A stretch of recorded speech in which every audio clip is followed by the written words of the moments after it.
اس کے بعد اللہ تبارک و تعالی نے ان کافروں کی ایک مثال دی ہے کہ نبی کریم سرورت عالم صلی اللہ علیہ وسلم ان کو جو توحید کی دعوت دے رہے ہیں یا شرک سے بچانا چاہتے ہیں، لیکن یہ لوگ آپ کی بات سن نہیں رہے یا سن رہے ہیں تو اس کے اوپر عمل نہیں کر رہے، تو اس کی مثال اللہ تبارک و تعالی نے اگلی آیت میں دی ہے کہ وہ مثل الذین کفروا، جن لوگوں نے کفر کو اپنا لیا ہے، ان کی مثال کچھ ایسی ہے کہ جیسے کوئی شخص ان جانوروں کو زور زور سے بلائے جو ہانک پکار کے سوا کچھ نہیں سنتے، کمثل الذی ینعق، جیسے کہ کوئی شخص پکارے، آواز دے، کس کو آواز دے؟ بما لا یسمع، کہ جو سننے کی جن کے اندر صلاحیت نہیں ہے، الا دعاء و نداء، سوائے ایک ہانک پکار کے. یعنی جانوروں کو اگر کوئی پکارے تو وہ ہانک پکار تو بے شک ان کو معلوم ہو جائے گی کہ کوئی ہمیں پکار رہا ہے، لیکن نہ اس کے معنی سمجھیں گے نہ اس کے مطابق وہ عمل کریں گے. اسی طریقے سے ان لوگوں کا حال یہ ہے کہ نبی کریم سرورت عالم صلی اللہ علیہ وسلم ان کو دعوت تو دے رہے ہیں، لیکن یہ لوگ یا تو سنتے نہیں یا سن کر اسے قبول نہیں کرتے.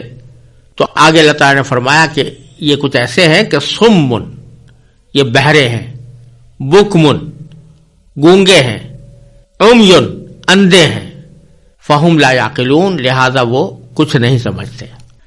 بہرے تو اس لیے ہیں کہ نبی کریم سرورت عالم صلی اللہ علیہ وسلم کی بات یا تو سنی نہیں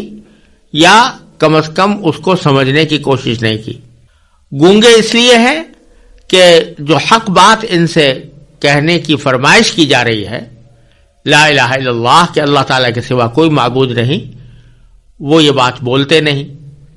اور جو حق کی بات ہے ان کے زبان سے نہیں نکلتی، تو گویا گونگے ہیں. اور اندھے اس لیے ہیں کہ نبی کریم سرورت عالم صلی اللہ علیہ وسلم کی سچائی اور آپ کی نبوت اور رسالت کے شواہد اور قرائن ان کے آنکھوں کے سامنے بے شمار آ چکے ہیں، اس کے باوجود اس کو دیکھ نہیں رہے.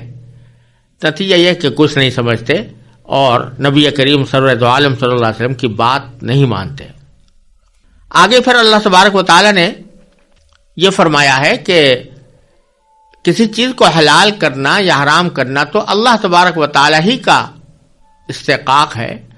کوئی بھی مخلوق اپنی طرف سے کسی چیز کو حلال یا حرام نہیں کر سکتی. تو جن جانوروں کو تم نے حرام کر رکھا ہے وہ اللہ تعالیٰ کا حکم وہ تو ہے نہیں. البتہ کچھ چیزیں ہیں جن کو اللہ تعالیٰ نے حرام کیا ہے، تو ان میں سے بعض چیزوں کا ذکر فرمایا کہ انما حرم علیکم المیتہ، ہاں اللہ تبارک و تعالیٰ نے تمہارے لیے مردار جانور کو حرام کیا ہے. بعض اوقات ایسا ہوتا تھا کہ مردار جانور کے کچھ حصوں کو یہ لوگ کھا لیتے تھے، اور مردار جانور جو ہے وہ جس طرح پورا جانور اگر مر جائے تو اس کو مردار کہتے ہیں، اسی طریقے سے اگر کسی زندہ جانور کو اس کے زندہ رکھتے ہوئے اس کا کوئی عضو کاٹ کے کھا لے کوئی آدمی تو وہ عضو جو کٹتا ہے وہ بھی مردار ہوتا ہے. اور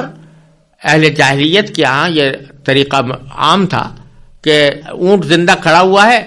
اس کے کوہان کو کاٹ کر اس کو پکا کر کھا لیتے تھے، یا اس کی چربی نکال کر اس کو کاٹ کر کھا لیتے تھے. تو وہ حصہ جو کاٹا گیا ہے وہ بھی مردار ہے. تو اللہ تعالیٰ اس طرف بھی اشارہ فرما رہے ہیں کہ تم لوگوں نے بہت سے جانوروں کو تو اپنی طرف سے حرام کر رکھا ہے، لیکن جو مردار ہے اس کو تم کھا لیتے ہو، حالانکہ اللہ تعالیٰ نے مردار کو حرام کیا ہے. اسی طرح والدم، خون کو حرام کیا ہے. تو خون کی بھی بعض صورتیں ایسی تھیں جو زمانے جاہلیت میں استعمال کی جاتی تھیں. تو اللہ تعالیٰ نے فرمایا کہ خون کو حرام کیا. کسی خون کو پینا یا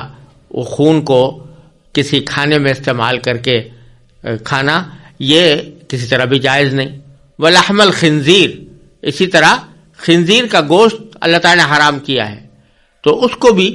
تم لوگوں کو حرام سمجھنا چاہیے، لیکن ان کو تو حرام سمجھتے نہیں ہو اور اپنی طرف سے کچھ بتوں کے نام جانور چھوڑ کر ان کو اپنے اوپر حرام کر رکھا ہے.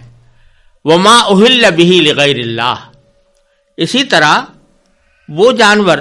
جس پر اللہ کے سوا کسی اور کا نام پکارا گیا ہو. یہ لوگ جب جانوروں کو ذبح کرتے تھے تو کسی بت کے نام پر ذبح کر دیتے تھے. اللہ تبارک و تعالیٰ کا نام لینے کے بجائے کہ ہم یہ لات کے نام پر یہ جانور قربان کر رہے ہیں یا جانور ذبح کر رہے ہیں یا عزا کے نام پر یا حبل کے نام پر. تو اللہ تعالیٰ نے فرمایا کہ اللہ تعالیٰ کے سوا اور کسی کا نام لے کر نام پکار کر اگر کوئی ذبح کیا جائے گا تو وہ بھی اللہ تعالیٰ کے نے حرام کر دیا ہے. اور اس میں یہ بات بھی داخل ہے کہ بتوں ہی کے نام پر نہیں، اگر کسی انسان کے نام پر بھی کوئی جانور اگر ذبح کیا جائے گویا یہ کہہ کر کہ میں اس کے نام سے یہ ذبح کر رہا ہوں تو یہ بھی ناجائز ہو جاتا ہے. تو اللہ تعالیٰ فرماتے ہیں کہ ان چیزوں کو ہم نے حرام کیا ہے، ان کو تو تم حرام سمجھ نہیں رہے ہو اور اپنی طرف سے کچھ چیزوں کو تم نے گھڑ کر حرام قرار دے لیا ہے. پھر فرمایا فمن اضطر غیر باغ ولا عاد فلا اثم علیہ، کہ ویسے جن چیزوں کو ہم نے حرام کیا ہے جیسے مردار ہے یا خون ہے یا خنزیر کا گوشت ہے، یہ ویسے تو حرام ہے، لیکن اگر کوئی شخص انتہائی مجبوری کی حالت میں ہو، یعنی مثلا بھوک سے بےتاب ہے اور اگر کچھ کھائے گا نہیں تو مرنے کا غالب گمان ہے،